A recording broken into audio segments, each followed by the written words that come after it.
পবিত্র কোরআন বলছে ওয়াল্লাযীনা ফী আমওয়ালিহিম হাক্কুল লিস-সাইলি ওয়াল মাহরুম, তাদের সম্পদের মধ্যে, ধনীদের সম্পদের মধ্যে মাহরুম, সুবিধা বঞ্চিত, অসহায়, দুস্থ মানুষের অধিকার রয়েছে।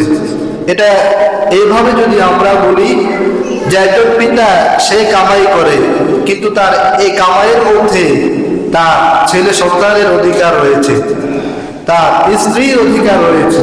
এখন যদি সে বলে কামাই করেছি আমি, তাদেরকে কেন দেব, তাহলে কি হবে? হবে না। যেমন প্রতিটি মানুষের উপার্জনে তার ছেলের অধিকার থাকে, হক থাকে, তার স্ত্রীর হক থাকে, মা বাবার হক থাকে, ঠিক তাদের মতোই তার উপার্জনে অসহায় মানুষের অধিকার থাকে, গরিব মিসকিন মানুষের অধিকার থাকে।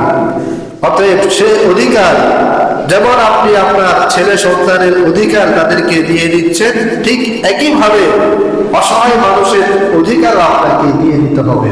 এটা ইসলাম আমাদেরকে আদেশ করে।